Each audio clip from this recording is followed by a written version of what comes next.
Booth level agent চেয়ে দলগুলিকে রীতিমতন বিজ্ঞপ্তি দেওয়া হলো এবং স্বচ্ছতা বজায় রাখতে এই বিজ্ঞপ্তি নির্বাচন কমিশনের তরফ থেকে দেওয়া হয়েছে। তবে ভোটার তালিকা সংশোধনের কাজে বিএলএ চেয়ে বিজ্ঞপ্তি, বিএলওদের সঙ্গে প্রত্যেক দলের বিএলএ থাকবে। বিএলএর তালিকা চেয়ে রাজনৈতিক দলগুলিকে বিজ্ঞপ্তি। এসআইআর এর জন্য বিএলএদের নাম পাঠাবে কি তৃণমূল কংগ্রেস? এই প্রশ্ন আসছে, তার কারণ এর আগে বিরোধিতার সুর শোনা গিয়েছিল তৃণমূল কংগ্রেসের গলায়। এবং সর্বোপরি সামনেই রয়েছে ২৬-এর নির্বাচন এবং সেই নির্বাচনের আগে কার্যত বিভিন্ন রাজনৈতিক দলগুলি তারা ময়দানে নামতে শুরু করে দিয়েছে। আর এরই মধ্যে স্বচ্ছতা বজায় রাখতে যে বিজ্ঞপ্তি নির্বাচন কমিশনের তরফ থেকে প্রকাশ করা হয়েছে, বুথ লেভেল এজেন্ট চেয়ে দলগুলিকে বিজ্ঞপ্তিও দেওয়া হয়েছে। সেখানে কার্যত তৃণমূল কংগ্রেস কি এই বিএলএদের নাম পাঠাবে এসআইআর এর জন্য? এই সমস্ত বিষয় নিয়ে যেমন আমরা কথা বলছি, ঠিক তার পাশাপাশি এই মুহূর্তে সুকান্ত মজুমদার, কেন্দ্রীয় মন্ত্রী, তিনি আমাদের সঙ্গে রয়েছেন। সুকান্তবাবু, সর্বপ্রথম যে প্রশ্নটা আসে সেটাই হচ্ছে, তৃণমূল কংগ্রেসের গলায় ইতিমধ্যে বিরোধিতার সুর শোনা গিয়েছে, তাহলে এক্ষেত্রেও কি তারা বিরোধিতা করবে? দেখুন, তৃণমূল কংগ্রেস ভোটে জেতার জন্য এই এসআইআর কে নিয়ে যে বিরোধিতা করছে, সেই বিরোধিতা পুরোটাই হচ্ছে রাজনৈতিক বিরোধিতা। এবং এই বিরোধিতার মধ্যে দিয়ে তারা যে সমস্ত মৃত ভোটার, অস্টেট ভোটার বা যারা ভারতীয় ভোটার নয় আদতে, তাদের নাম কাটার বিরোধিতা করছে। অন্য কোনো কিছু বিরোধিতা তারা করবে না। তাদের উদ্দেশ্য একটাই, এই নামগুলো যদি কেটে বাদ চলে যায় ভোটার লিস্ট থেকে, তাহলে পরে তারা ছাপ্পা, সেই ছাপ্পাটা তারা মারতে পারেন। এটা নিয়ে কোনো সমস্যা আছে বলে আমার মনে হয় না। মানে ভুয়ো ভোটার ধরা পড়ুক, এটা তৃণমূল কংগ্রেস চাইছে না। একদম তৃণমূল কংগ্রেস চাইছে না যে ভোটার লিস্টে যে কারচুপি হয়ে আছে সেই কারচুপিটা ধরা পড়ুক। দেখুন, যখন ২-৩ সালে যখন তৃণমূল কংগ্রেস, তখন তো রাজনীতিতে ছিল না এরকম নয়, তখনও রাজনীতিতে ছিল তৃণমূল কংগ্রেস। তখন তো এসআইআর হয়েছিল, ২০ লক্ষ মানুষের নাম বাদ করেছিল। তখন তো মমতা বন্দ্যোপাধ্যায় চেঁচামেচি করেনি, মমতা বন্দ্যোপাধ্যায় লাফালাফি করেন। এখন লাফালাফি করছেন কেন? কারণ এখন লাফালাফি করছেন তার কারণ একটাই, সেটা হচ্ছে এই ডেট, অর্থাৎ মৃত ভোটার, শিফটেড ভোটার, অর্থাৎ অন্য কোথাও চলে গেছে, ডবল এন্ট্রি, অর্থাৎ একই লোকের নাম দু জায়গায়, ২ বিধানসভায়, ৩ বিধানসভায়। সেক্ষেত্রে সুকান্তবাবু, তাহলে অত্যন্ত স্বাভাবিকভাবে সাধারণ মানুষের মধ্যে এই প্রশ্ন আসবে, যেখানে বারংবার তৃণমূল কংগ্রেসের পক্ষ থেকে বলা হয় স্বচ্ছ নির্বাচনের দাবিও তোলা হয়, তাহলে সেই স্বচ্ছতা কোথায় থাকলো? তৃণমূল কংগ্রেস এবং স্বচ্ছতা, এটা হচ্ছে দুটি পারস্পরিক শব্দ, বিরোধী শব্দ। তৃণমূল কংগ্রেস আবার স্বচ্ছ হবে এটা হয় নাকি? প্রত্যেকটা নেতা চোর, প্রত্যেকটা নেতা নেই যার বিরুদ্ধে অভিযোগ নেই। তার পার্টির নেতারা তার বিরুদ্ধে অভিযোগ করছে, পার্টির নেতারা বলছে চোরে চোরে মাসতো ভাই। তো এই যে পরিস্থিতি, পার্টির নেতারাই তাদেরকে চোর বলছে, জনগণ তো চোর বলে। স্বাভাবিকভাবে আমার যেটা মনে হয় যে তৃণমূল কংগ্রেসের মধ্যে এবং স্বচ্ছতা, এই দুটো শব্দ বলা মানে হচ্ছে পারস্পরিক বিরোধী শব্দ বলা। তৃণমূল যদি এগ্রি না করে, তাহলে বিজেপির তরফ থেকে কোন রকমের কোনো স্ট্যান্ড নেওয়া হবে কি? বিজেপি তাদের লিস্ট পাঠাবে, বিএলএ লিস্ট পাঠাবে। বাকি তৃণমূল কংগ্রেস করবে না, ভোটে অংশগ্রহণ করবে না, তাদের ব্যাপার, তাদের মাথা ব্যথা, আমাদের মাথা ব্যথা নেই। বেশ, ধন্যবাদ জানাই সুকান্ত মজুমদার, তিনি এই মুহূর্তে আমাদের সঙ্গে ছিলেন টেলিফোন লাইনে। আরও একবার আপনাদেরকে জানাই, বুথ লেভেল এজেন্ট চেয়ে দলগুলিকে বিজ্ঞপ্তি দেওয়া হয়েছে এবং স্বচ্ছতা বজায় রাখতেই মূলত এই বিজ্ঞপ্তি দেওয়া হয়েছে প্রত্যেকটি দলের কাছে নির্বাচন কমিশনের তরফ থেকে। এবং ভোটার তালিকা সংশোধনের কাজে বিএলএ চেয়ে এই বিজ্ঞপ্তি, যেখানে বিএলওদের সঙ্গে প্রত্যেক দলের, অর্থাৎ প্রত্যেকটি রাজনৈতিক দল যারা নির্বাচনে লড়াই করবে, সেই প্রত্যেকটি রাজনৈতিক দলের বিএলএরা থাকবে।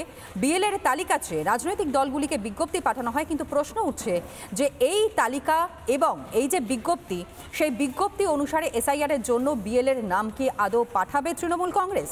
তৃণমূল চাইছে না ভুয়ো ভোটার ধরা পড়ুক। এই প্রশ্ন শুধু সাধারণ মানুষ নয়, একই সঙ্গে অন্যান্য যে রাজনৈতিক দলগুলি রয়েছে সেই দলগুলির তরফ থেকেও কিন্তু একই প্রশ্ন উঠে আসছে সামনে। আর এই নিয়ে মূলত মুখ্যমন্ত্রী মমতা বন্দ্যোপাধ্যায় তিনি ঠিক কি বলেছিলেন, কি কারণের জন্য এই প্রশ্ন উঠছে, যে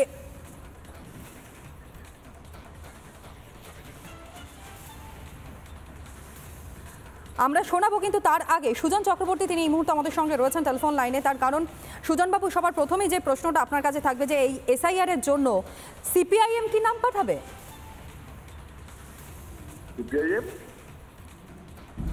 সুজনবাবু শুনতে পাচ্ছেন? হ্যাঁ, আরেকবার করুন। এই যে বিএলওদের সঙ্গে যে প্রত্যেক দলের বিএলএরা থাকবে এবং এই নিয়ে রীতিমধ্যেই এখন রাজনৈতিক আকচাকচি শুরু হয়ে গেছে, তৃণমূল কংগ্রেসের কি স্ট্যান্ড? কিন্তু আমার প্রশ্ন, এসআইআর এর জন্য কি সিপিআইএম তারা নাম পাঠাবে? দেখুন, ভোটার লিস্টের সংশোধনের কাজ যখন হয়, এসআইআর অথবা নো এসআইআর সবসময়তে বিএলও অ্যাপয়েন্ট করে নির্বাচন কমিশন এবং বিএলও ভিত্তিক তার কাজের সঙ্গে রাজনৈতিক দলগুলোর প্রতিনিধি তা অ্যাপয়েন্ট করে রাজনৈতিক দলগুলো। এটা নতুন কোনো কথা না, হঠাৎ এসআইআর বলে সব নতুন আসছে, এটা বরাবর হয়ে থাকে। ফলে বরাবর যেটা হয়ে থাকে সেটা আমরাই বা কেন করবো? কিন্তু কোয়েশ্চেনটা হচ্ছে যে এসআইআরটা কোন বড়ভাবে হচ্ছে? বহু মৃত মানুষের নাম আমাদের ভোটার তালিকায় আছে, বাদ যাওয়া উচিত। ডাবল এন্ট্রি বাদ যাওয়া উচিত। এগুলো যেমন সত্য, ভুতুরে ভোট মুখ্যমন্ত্রীও বলেছিলেন, আমরা তো বলেইছি, বাদ যাওয়া উচিত। নতুন যুবক তাদের ভোট বা নতুন যারা ভোটার তাদের নাম নির্দিষ্টভাবে আসা উচিত, এগুলো সব ঠিক আছে। কিন্তু এই মনোভাবে কি এসআইআর?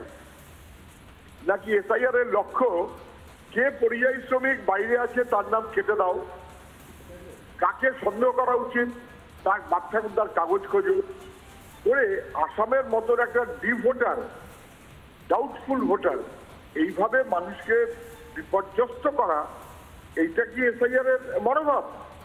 বিহার থেকে মনে হচ্ছে যে ওই মনোভাবে নির্বাচন কমিশন চলতে চায় বিজেপির পরামর্শে। সেটা আমরা বিরুদ্ধে, কিন্তু রিভিশন হলে বিএলও যেমন থাকে বিএলএও থাকে। বেশ বেশ, ধন্যবাদ জানাই সিপিএম নেতা সুজন চক্রবর্তী, তিনি এই মুহূর্তে আমাদের সঙ্গে ছিলেন টেলিফোন লাইনে। অন্যদিকে মমতা বন্দ্যোপাধ্যায় তিনি বলেছেন যে বিএলএদের কোনো তালিকা তিনি অন্ততপক্ষে নির্বাচন কমিশনকে দেবেন না। কিন্তু কি কারণের জন্য তিনি এই মন্তব্য করেছেন, প্রথমে মমতা বন্দ্যোপাধ্যায় সেই বক্তব্য আপনাদের সামনে রাখি, শুনুন। এই যে পশ্চিমবাংলা থেকে প্রায় 1000 লোককে নিয়ে গেছে ট্রেনিং করবার জন্য দিল্লিতে, আমি জানতামই না। এটা ডিএমদের উচিত ছিল অ্যাটলিস্ট আমাদের ইনফর্ম করা, আমাকে না করুক সিএসকে ইনফর্ম করো। আপনারা বিএলও যেসব লিস্ট করেছেন, বিএলওদের কাছে আমার অনুরোধ থাকবে ভোটার লিস্ট থেকে কারো নাম যেন বাদ না যায় সেটা দেখার। মনে রাখবেন, ইলেকশন কমিশন তার নোটিফিকেশন যখন হবে ডেট অফ ইলেকশন, তখন থেকে এটা ইলেকশন কমিশনের আন্ডারে যায়। তার আগে স্টেট গভর্নমেন্ট, আবার ইলেকশনের পরেও স্টেট গভর্নমেন্ট। সুতরাং এটা মনে রাখবেন, আপনারা চাকরি করেন স্টেট গভর্নমেন্টের, কোনো মানুষকে অযথা হ্যারাস করবেন না।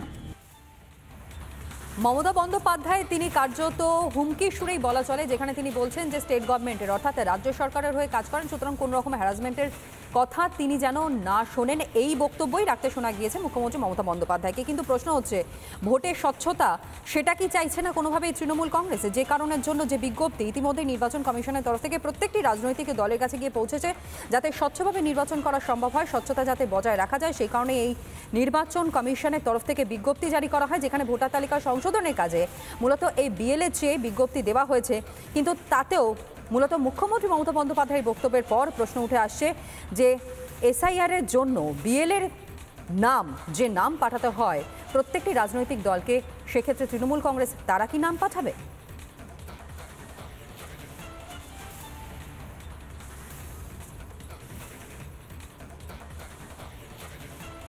নানা ধরনের কন্টেন্ট দেখার জন্য লাইক করুন, শেয়ার করুন আমাদের ফেসবুক পেজ, সাবস্ক্রাইব করুন আমাদের ইউটিউব চ্যানেল।